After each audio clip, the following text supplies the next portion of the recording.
Good morning to Keep the Faith with Pastor Frank. I pray everyone's doing well this morning. And as always, I ask you when you log on to let me know you're there so I can say hi. And of course, share the stream, like it, get it out there as far as we can. Appreciate those of you joining us this morning. Good morning, Brother Russell. It's good to see you.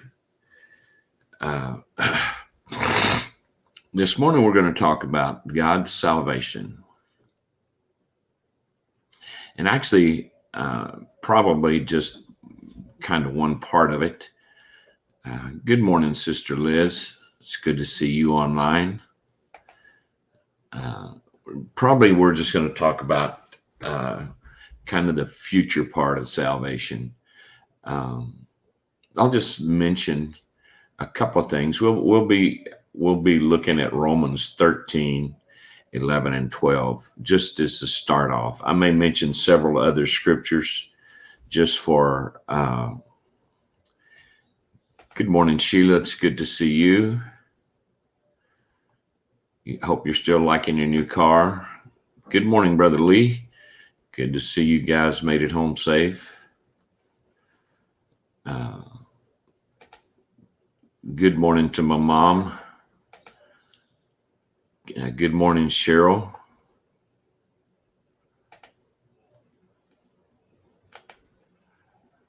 It's good to see y'all online. Actually, I know there's more people that are watching, but I just can't see them. So I don't know how to do all that technical stuff. But when you type on there, usually I can see it. So I like that. So we'll be talking more kind of about probably the future of salvation. See, God prepared salvation for us through Jesus Christ. And just a couple of points. There's not salvation in any other name. Jesus is the way of salvation. And I use the word the way. He is the way. And actually it says he is the way, the truth, and the life. So not only is he the way to salvation, he's the one that gives that statement truth, and he's the one that gives that statement life. So Romans chapter 13, verse 11 and 12. So it says, and to do this, understanding the present time, the hour has already come for you to wake up from your slumber, because your salvation is nearer now than when we first believed. The night is nearly over. The day is almost here. And that's Romans 13, 11, and 12. So we truly do have a great thing in salvation. And the thing is the Holy Spirit led the New Testament writers in a variety of ways. It's commonly described in terms of justification and regeneration. So the thing is this is not salvation from the punishment of sin or the very presence of sin. It is salvation from the power of sin. So any of the things that we need to realize is understanding New Testament teachers about salvation, that what's happening in the future can help us overcome some of the challenges that we have as young Christians. So I just mentioned a few things. The knowledge can help us in our struggle against evil. If we know what is in store for us, then it'll help us be able to resist evil better now.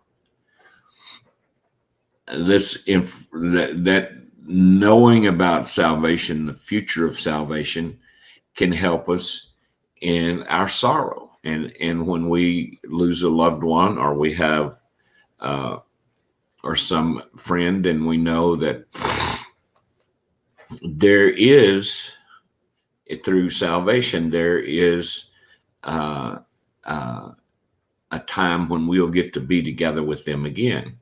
So uh, it can strengthen us in time of conflict. When we have so many different things going on, it gets us pretty shook up. If we realize that we're not working for something that's just going to be for today or tomorrow or next year, but that it's going to last eternally, then I think that's something that we need to live our life for. Is we need to live our life as we were living eternally, not just live our life as we're living for today or tomorrow. So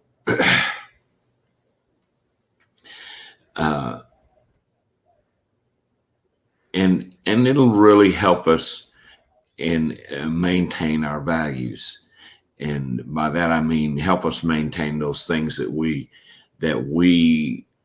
consider important, and help us to carry on. Good morning, Brother James. Good to see you. Catch it.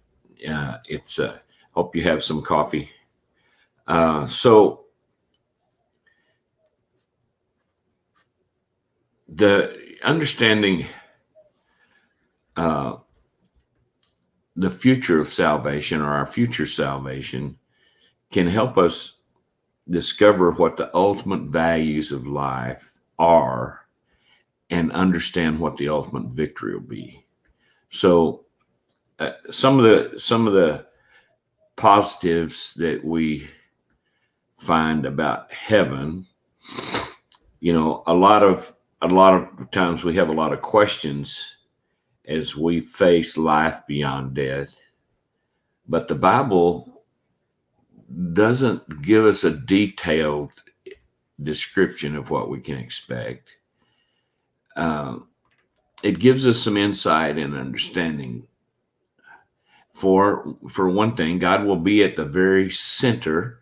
That's in John 14:1-3 and Revelation 21:3. God will be at the very center. Heaven is more than a residence. Some people say, well, you're just going to go to heaven and you're just going to sit around. It's more than just a place to live. It's a relationship with God as he revealed himself in his son, Jesus Christ. Now, when we talk about that relationship, relationship really kind of means different things to different people. A lot of people have very close and intimate relationships, and others have relationships that really aren't that connected. They're not really that in them or committed to them, to where they're not that that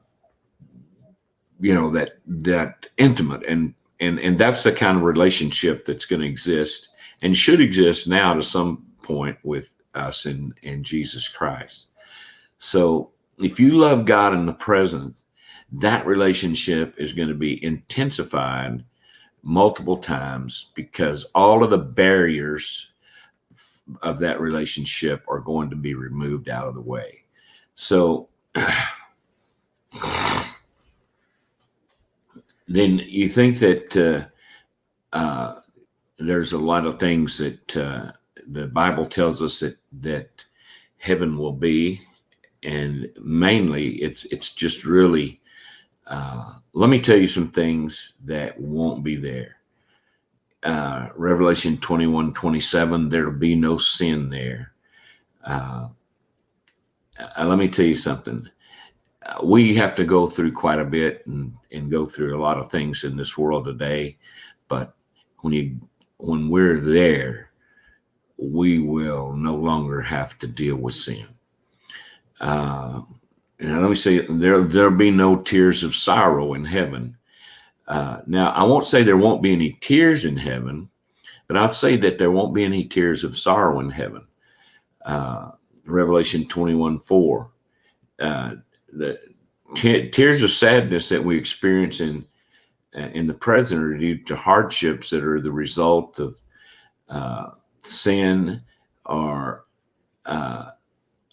conflict, or God will wipe away our tears, but God will remove those tears, not with a handkerchief, but by removing the cause for those tears. I think that's cool. So there'll be no pain.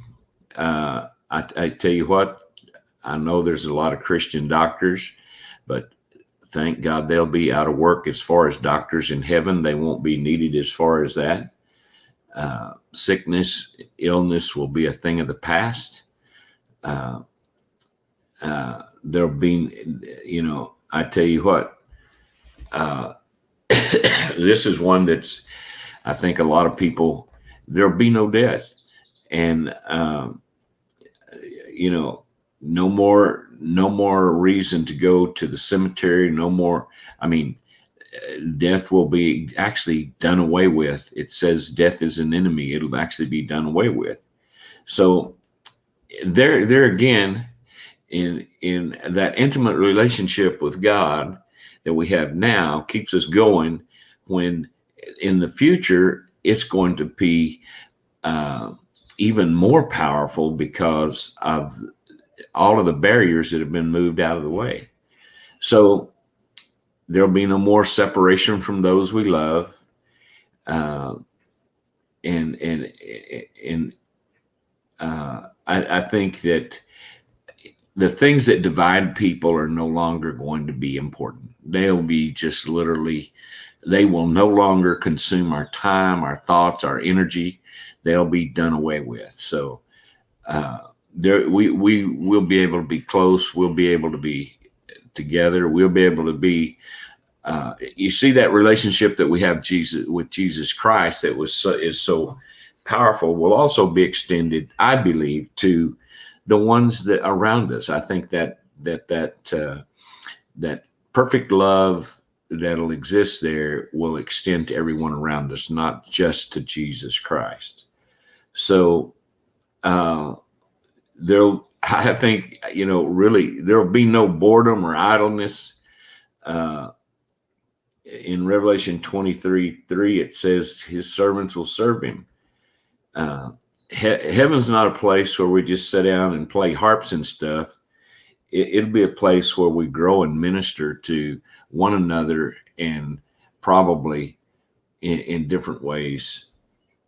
There'll be no temple in heaven. There won't be a temple. It says, all heaven will be a holy place of worship, and we'll constantly be aware of God's presence. There'll be no night. Now think about that. There'll be no night because darkness will no longer be necessary. We'll always have the light of God's loving presence. And there'll really be no limitations on the goodness of God. We actually, what the Bible tells us is that we'll know him and we will be like him. And so that's where this is all going to happen, in that future salvation. Right now we're walking through things. We need to realize that we're getting, it's time for us to wake up. It's time for us to be aware of what's going on and do what we can. But it's going to be a great time, a celebration. It's going to be a great time. And you know what? I think the